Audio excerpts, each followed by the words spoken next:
Hi, I'm excited to share that we have a new free bonus just for you. We've started publishing our very own quarterly cyber risk management journal. It's loaded with over 30 pages of useful content taken directly from our podcast. Here's how we make each new edition. So we start by transcribing the 4 or 5 episodes that we've published in the previous 3 months. Next, we send our editor and designer the transcripts and our supporting materials for those episodes. Then they revise all the text, they put clickable links in for all the resources, and they create the best look and feel for each episode. And finally, we, Kip and I, make sure the finished PDF is ready for you. So download the current edition now. All you have to do is go to b.link/CRMJ, that's the letter B, .link/CRMJ. And if you like it, share it with your friends and encourage them to subscribe to the Cyber Risk Management Podcast. Now, on with the show. Welcome to the Cyber Risk Management Podcast. Our mission is to help you thrive as a cyber risk manager. On today's episode, your virtual Chief Information Security Officer is Kip Boyle, and your virtual Cybersecurity Counsel is Jake Bernstein. Visit them at cyberriskopportunities.com and focolaw.com. So, Kip, what are we going to talk about today? Hey, Jake. Well, today we're going to return to one of our favorite topics to rant about. And of course, that's ransomware. And what's the rant? Well, the rant is don't pay the ransom. But today we're going to give you some important updates on ransomware trends, a new government action that is actually going to give you even more reasons not to pay. This is great, Kip. This is a major issue for both of us, I think. And for some reason, well, not for some reason, the COVID-19 pandemic has really caused a spike in ransomware activity. And, you know, whether it's directly related to COVID is kind of impossible to say, but no matter what, we know that the ransomware activity is way up.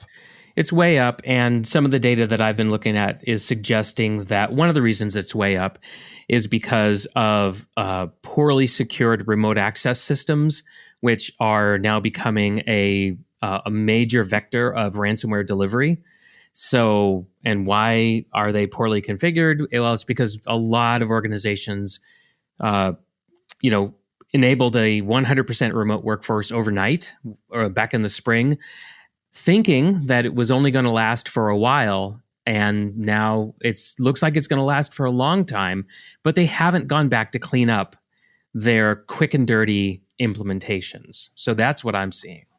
Yeah, and that would do it. And I think, one of the overall themes of our podcast is really summed up by the title of your book, Fire Doesn't Innovate, and the fact that cyber is a dynamic risk. And I think this shows more than anything just what we mean by that. This is illustrative of that point, because what we're seeing is the bad guys, the world just has an unprecedented event that caused, as you said, work from home to be implemented virtually overnight. And it didn't take the bad guys very long at all to adapt to that new reality. And that is why we're seeing this is really just an adaptation and proof and evidence of cyber as a dynamic risk. Yeah, absolutely. When I talk to senior decision makers at companies that I work with, I liken these cyber attackers to a competitor, because it's a similar enough thing for a senior decision maker to find out, like when they start looking at their news feeds in the morning, that a new competitor has emerged, and maybe that person has just launched a brand new product, and it makes your product seem not as attractive anymore. And so now you've got to innovate your products and services so that you can keep up with your competitors. And I think that's a much better mental model for thinking about cyber attackers and how they innovate these days. I think it's way more useful than to call them hackers, because the mental model that people seem to have for a hacker is going to be David Lightman from War Games, 1983 Hollywood movie, or maybe the guy from Mr. Robot. Yeah, Mr. Robot, Elliot Alderson. Thank you for giving me the assist there. Again, kind of a young man who is socially disaffected, and that just came out. Like, that series just came out. But you really, other than the fact that the circumstances are, the setting's a little different, and the technology is different, it's basically the same story, and it hasn't changed since 1983. So, So when you think about ransomware, think about a competitor. Don't think so much about a hacker, and I think it will help you. It will, and I think that is it's a really good point. And I think one of the reasons that we're doing this episode is that we're both really concerned about the number of people who are paying, but also about the number of people who are beginning to think of ransom payments as just another cost of doing business. And I think that's one of the most dangerous developments in ransomware. And it's the reason is that, there's a lot of reasons not to pay. But what would you say, Kip, in your mind, is the single biggest reason not to pay a ransom? Well, so as I thought about our episode today, I wanted to acknowledge something before we really start to dig into this, which is, when I was going to college, I took a microeconomics course and I took a macroeconomics course, and I enjoyed those courses. And what it informs me about this issue, because I think most people, when they're faced with a ransomware attack and the question of whether they should pay or not, I believe that they're thinking in a microeconomic way, which is, how does this affect me? How do I get out of this as fast as possible? And even the insurance companies are taking a very microeconomic approach to this. They're concerned about their insurance models that say we have to collect this much premium in order to be able to pay out this many claims, and they're trying to balance that algorithm. And so it's all very self-centered and self-focused. But there's a macroeconomic perspective here that I don't hear a lot of people talk about, which is super important. And so when I think about reasons to not pay, most of those reasons are in the macroeconomic setting, although there are some microeconomic items as well. So I just want to acknowledge that there's, at least those two different ways of looking at it. There's probably other ways of looking at it, and we'll talk about that. But I think one of the biggest reasons why you shouldn't pay ransom, and this is kind of a microeconomic-esque way of looking at it, is you're not always going to get a key, right? You give them the money, and they're not always going to deliver a key after they collect the payment. And we're seeing this more and more, and so you just can't be sure that you're going to get an easy button solution to this. And I think that's part of the risk. I think for me, the single biggest reason not to pay is that it encourages more ransomware. Well, right. And that's kind of more of a macroeconomic thing, right? That's a bigger picture thing. That's more of a, you might want to say, well, that's an online community way of thinking about it, right? Like how does my individual decision affect the online community? And when we talk about things like protecting the environment of the earth, right? There's the pretty famous saying, think globally, act locally.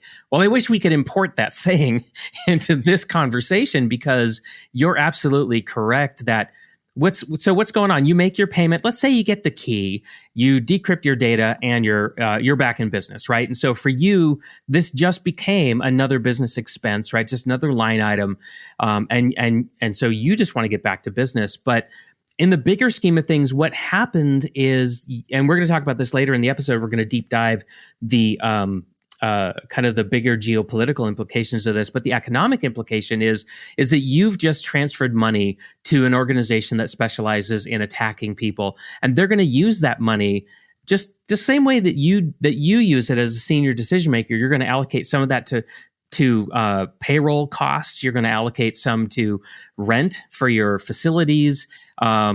And, just think about all the different expense line items that you are using revenue to satisfy. Well, the attackers are doing the same thing. And one of the things that they're doing with that ransom money is they are funding research and development.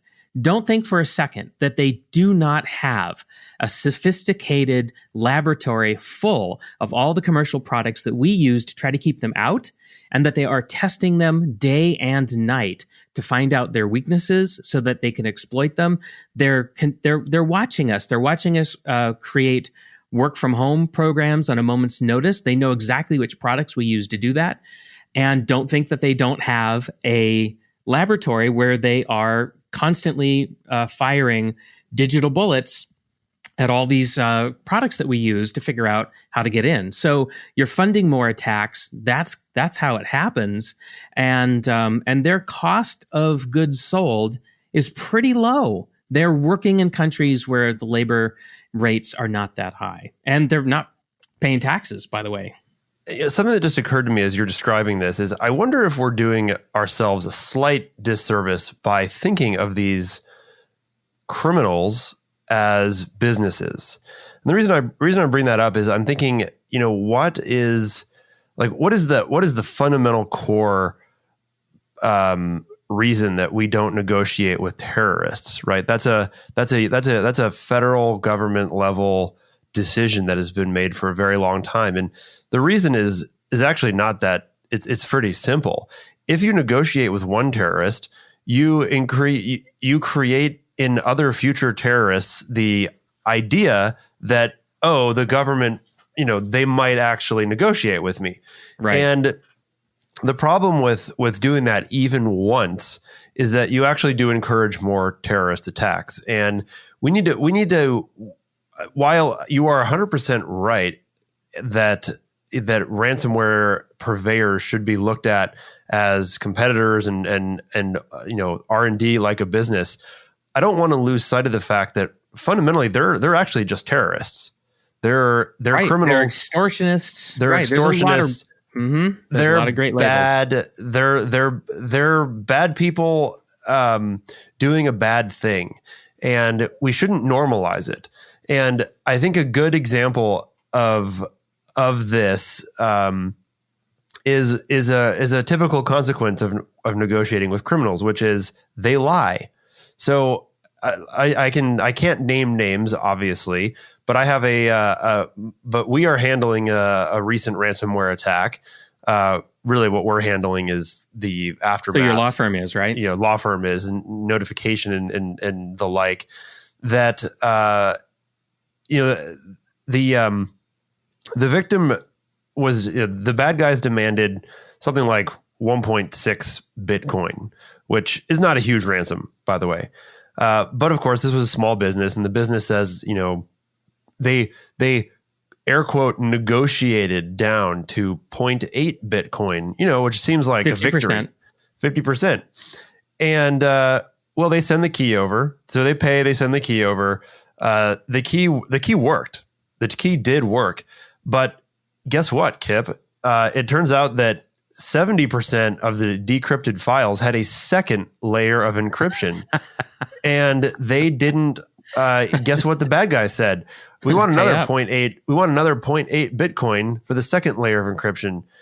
And believe it or not, the victim was like, "But we just negotiated for you said that you would get this." I don't understand this feeling of outrage when you negotiate with a criminal who is holding you hostage, and then you're surprised when they don't abide by their word. Yeah. These people are terrorists. We don't negotiate with terrorists. Yeah. They're not a business. Yes, they invest money in R&D, but we should not normalize it or think about it. And this episode is designed to give you another really important reason. And I want to talk about that quickly, and then we can come back to reactions. But Department of Treasury, the U.S. Department of Treasury, has a component of it called the Office of Foreign Assets Control, OFAC. And OFAC maintains this big old list. And it's called the Specially Designated Nationals and Blocked Persons List, usually abbreviated as SDN list. And what it is a list of entities and individuals and even whole countries or regions that are basically sanctioned for various reasons. And the important thing to know is that on effective October 1st, 2020, the Department of Treasury, OFAC, issued a advisory on potential sanctions risks for facilitating ransomware payments. And this is really targeted not just at victims who decide to pay ransomware, but also all the institutions that are responsible for facilitating those payments, which means in large point, financial institutions, insurance companies, even cybersecurity firms that assist with negotiating could fall into this category. And what OFAC is saying is, look, it is illegal to pay money to people on the SDN list. And if you do it, you may actually open yourself up to government sanction, which means that in addition to paying the ransom, you're going to have to pay a civil penalty to the government for funding national security threats. And I think this is a huge development. I think one of the things that we have said over time is that the only way you're going to decrease ransomware attacks in any given country is if people in that country stop paying the ransom. Right. Otherwise, if there's no market, then you can't sell it. Right. And again, it's a useful metaphor, but again, I don't want us to normalize this activity as being a product. Yeah, I don't either, but we cannot ignore the fact that there are very, very basic market forces in action here. And if we're smart and we pay attention to them without falling into the trap of normalization, I think it can help. I agree. I mean, I think that's true of a lot of criminal activities, though, right? I mean, really, all criminal activity, particularly organized crime, falls into there are basic economic forces, supply and demand. I mean, drugs, prostitution, everything is subject to this black market. But I think in some ways, ransomware is most similar to that most ancient of criminal activities, the so-called protection payment. Where you go around, you literally send thugs around a neighborhood, demand payment so that people's stores don't get destroyed or damaged. It would be a shame if this nice restaurant should have something happen to it. I mean, that isn't that truly what ransomware is? Just high tech. Yeah, it absolutely is. Yeah, it is. That's what it is. And people have heard me say this, right? This is like Tony Soprano gets digitally literate, right? And puts his gang on the internet. It's the same thing digitized. It is. It really is. And I think that, because of the kind of sanitized distance that the internet creates, I think it really boosts the misconception that this is just a cost of doing business. And I see that you mentioned something about insurance companies, looking at it as a microeconomic level. And I think nowhere is that more true than with some insurance companies' response to ransomware, which is they will prefer to pay a ransom in order to avoid a business interruption insurance claim. Right. Right. Which, from a purely microeconomic level makes a certain amount of mathematical sense. Would you rather pay $1 million or would you rather pay $40 million? I mean, exactly. When you strip it all down, right, that's kind of what that option is, that microeconomic option. And so, yeah, I get that. Now, I want to point out something that I think is super helpful here. Although I'm not trying to legitimize the cyber attackers, it is so helpful to put faces and names to them. Because I think, you asked a question earlier on, why is it that somebody who negotiates a ransomware payment gets stunned when the criminal, the attacker, doesn't abide by the agreement, right? And I think part of the reason is because you never see them, right? There's no face. You don't really know who you're dealing with. It feels very antiseptic. And, and it's like going to an ATM and just getting some money out. And so, the whole personal element is missing, because I guarantee you that if people were coming into your storefront with a gun and said, I now have control over all your computers, slide $1 million across the counter and I'll give it back to you, the howls of outrage would be heard everywhere. But because this happens over the internet and it's fairly anonymous, there's just a completely different reaction. But I think that's a good point. I love what in the letter, in the Department of Treasury letter dated October 1st, which you've just been talking about, there's a section in there. It's called OFAC Designations of Malicious Cyber Actors. And it's on page 2. And I love this because it actually talks about specific named either individuals or groups that are conducting cyber attacks. And it talks about, when those people were put onto the do not do business with list that we've been talking about. And so I would encourage people to go and take a look at this, because first on the list is our good friend, the millennial mobster, Bogachev. And Bogachev is a guy who lives in a country that has no extradition treaty with the U.S. He's stolen over $100 million from banks. And he's the guy behind the crypto locker virus, and which at this point is ancient history. It is ancient history, although it has progeny, right? There's other strains of malicious code going around now that are based on that. But December 2016, right? So over 4 years ago. Then there's a ransomware called SamSam that was actually targeted the city of Atlanta, the Colorado Department of Transportation, and so forth.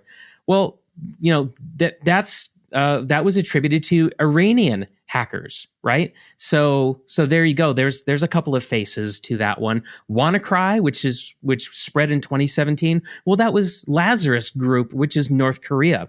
And I really want to focus on this because why is North Korea propagating ransomware?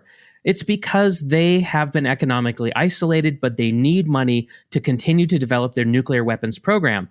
When you get ransomwared and you want to pay the ransom, you need to realize that there's a chance that you are actually sending money straight into the North Korean treasury, which will then be turned around and used to develop nuclear weapons, which will be then used to threaten Western countries or anybody they don't like. So, there's a real connection here to really bad things. Yep. And don't forget about Evil Corp. That was Evil Corp is a Russia-based cyber criminal organization. They were listed in December 2019 based off the development and distribution of the Drydex malware. And I think I like the idea of names, adding names and faces to these ransomware things, because you're right. If you're on the internet and you just get a ransomware attack notification, it can almost feel like well, this is just a part of using computers in the modern world. Yeah, like this is your notification that you need to resubscribe to your malware lists, right, to keep your anti-malware thing going. Or hey, you need to install this security update. I mean, it just feels like any other random notification that just pops up on your screen. Exactly, and I think that this OFAC guidance. Which, by the way, just so people are clear, this OFAC memo is specifically not a change in the law, or nor does it have the force of law. What it is a warning. It really is a warning that says, look, we have this power. We've been using it. We will use it more. We don't want you to fund our national, threats to national security. And this is the process we have in place to help prevent that. So I really applaud this. I think this is good. I know it's going to cause a lot of disruption for people because, I totally understand the urge to just pay the ransom, get on with it. But you know what? There's lots of people who've chosen not to pay the ransom for various reasons, and they get on with their lives anyway. Of course, the best thing, right, is to have ransom-proof data backups so that the whole thing is moot, right? And I want to spend a moment unpacking a little bit of some other very, very specific tangible reasons for why you should not be paying the ransom. Like some of the things that can happen to you. We covered one case, right, where you pay a ransom and then you get a key, but then it turns out you have to pay to get another key. That's one variation of something that could happen to you. But there's other things that could happen to you if you pay the ransom, and there's some things that can happen to you even if you do pay the ransom that are not good. So it's not as clean of a situation as you might think it is. Pay the ransom, get back to business. It's not that simple. So, Jake, can I walk through some of these things? Please do. And you can weigh in. Let's get right? some ranting and raving on this. Yes. Okay. So, all right. So I went off and I found Proofpoint's State of the Fish report, which came out this year, and they did some research on ransomware infections. And I should also mention before I go into this that there's another report out there from Coalition, which is an insurance company, and they did research too. And they saw that ransomware attacks grew by nearly 50% in 2020 in the second quarter compared to the first quarter. So you think about that, right? First quarter, January, February, March. Second quarter, April, May, June. That's when everybody was slamming remote work from home programs into place. 50% increase in ransomware attacks, right? So I want to put a number on that. But here's the thing, Proofpoint. So they found that more than 50% of people who had a ransomware infection decided to pay the ransom. So more than 50%. They didn't say what the actual percentage is, and but more than half, right? And according to their data, 70% of the people who paid got their data back. That is, the decryption keys work. Now, I want to stop right here and say that cyber attackers are super smart. They will get into your organization days or weeks ahead of pulling the trigger on the ransomware attack. One of the things that they do while they're in there, aside from compromising your data backups, is they're going to research your finances, and they're going to discover how much ransom you can actually afford to pay. And they're going to know without a shadow of a doubt how much cash you have on hand, how much you have in accounts receivable, and any other access to liquid assets. They're going to know all that. And when why is that important? Why is that important for the ransom demand, Kip? Because when the ransom demand comes and you think you can negotiate with these folks and that you can feint, destitute finances, it's not going to work, right? They're going to know, and you are going to have no leverage in that negotiation. I can briefly interrupt and explain the other reason that I was thinking of when I asked that question, which is it's very similar to, it's really no different than the calculus you have to do when you're in a lawsuit or when you're a regulator and thinking about imposing fines and penalties or seeking money. If you create what I call bet the company litigation risks, then you've really provided every incentive to just fight and zero incentive to settle. And the ransomware, these ransomers are really just doing the same thing.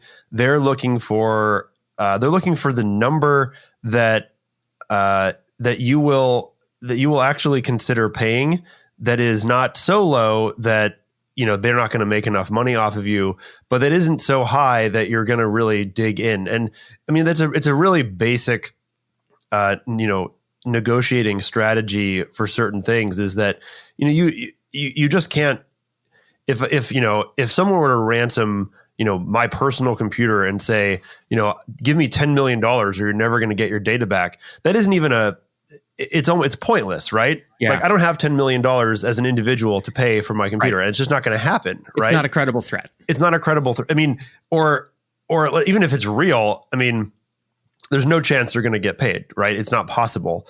But if they say, give me 500 to unlock all your family photos that you've kept foolishly on this single hard drive without any backups, I honestly would consider it, right? Right. I really would. Mm-hmm. And that's old school ransomware where they targeted individuals. Now they're obviously going after much higher value targets, but it's the same exact principle, right? It's really funny for me to sit here and think about the good old days when it was just attacks against individuals and $500, $300 payments. I mean, that's what it was. Well, how quaint, right? How quaint. Yeah. And is it any surprise that they figured out, gosh, why are we wasting our time on individuals and $500 ransoms when we can infect a hospital network? Right. And people will die unless they pay the ransom. And people have died. And people have died. And we've got a recent news story about the German police that have filed manslaughter charges against John Doe because there was a patient that was redirected in an ambulance from a hospital that had been crypto locked. And then that patient died before they could reach medical services at a different hospital. So and we're fooling ourselves if we think that's not going to happen over and over and over again. Right. Well, think about it, right? So there's a trend here. There's a trend of attacking individuals. Now there's a trend of attacking organizations.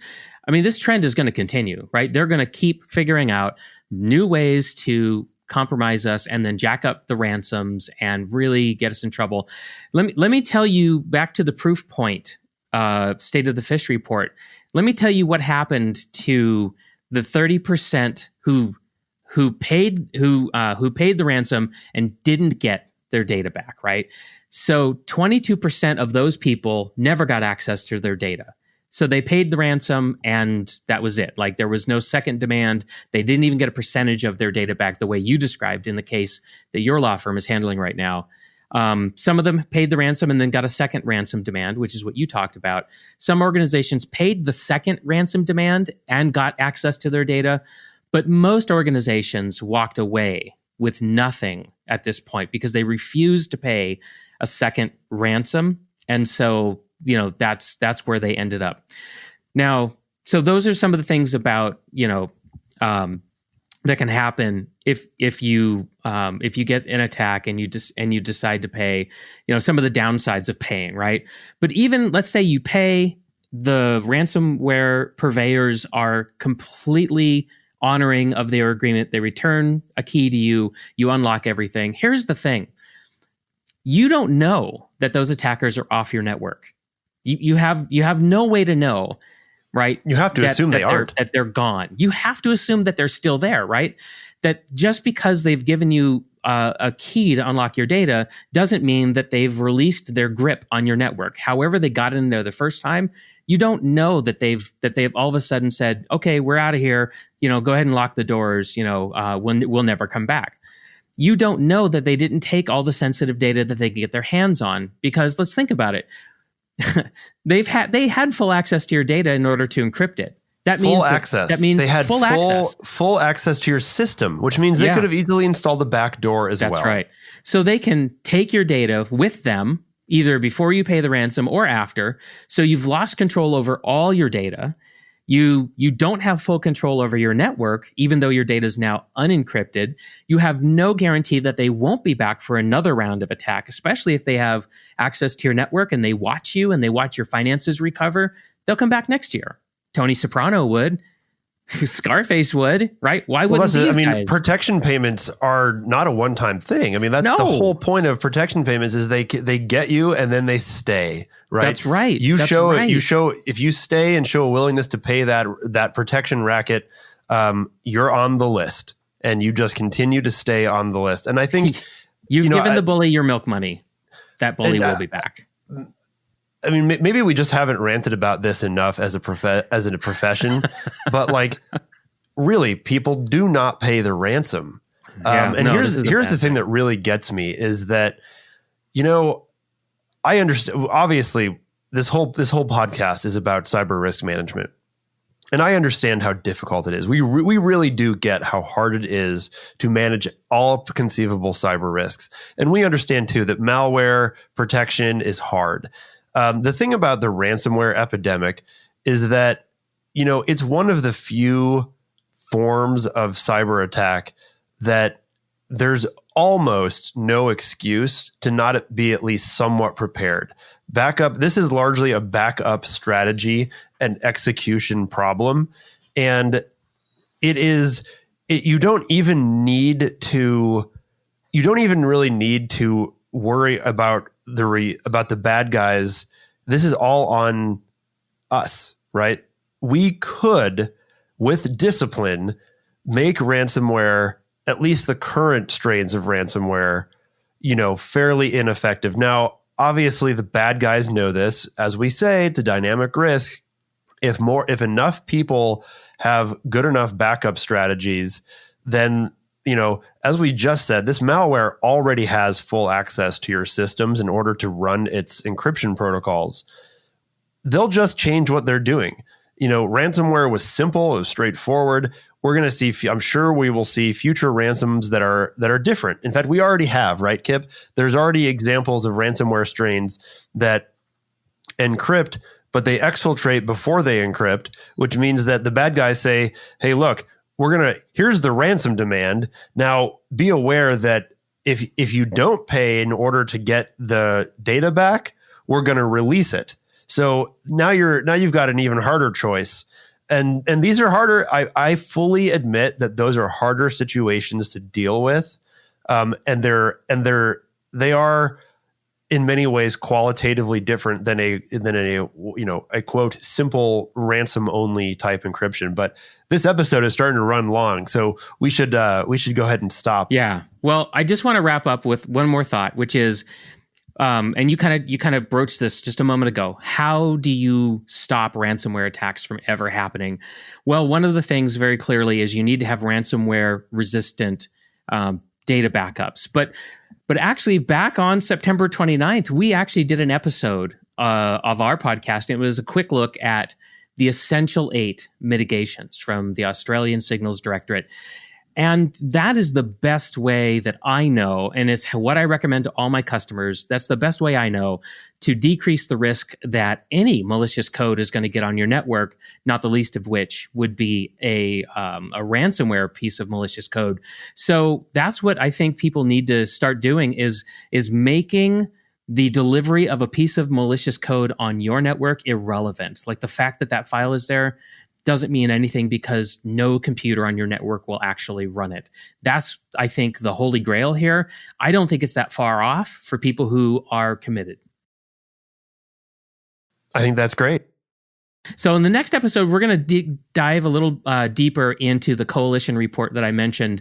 And we're going to look at how ransomware is now a top cyber insurance claim. And we're going to unpack that a little bit more so that so we can understand what's going on there. And that wraps up this episode of the Cyber Risk Management Podcast. And today we went on a ransomware rant, as we are wont to do, to explain again why nobody should pay these ransoms. Thanks for being here, and we'll see you next time. Yes, and we'll do it again as necessary, but we'll see you next time for the time being. Yeah, all right, see ya. Bye-bye. Thanks for joining us today on the Cyber Risk Management Podcast. Remember that cyber risk management is a team sport, so include your senior decision makers, legal department, HR, and IT for full effectiveness. So, if you want to manage cyber as the dynamic business risk it has become, we can help. Find out more by visiting us at cyberriskopportunities.com and focallaw.com. Thanks for tuning in. See you next time.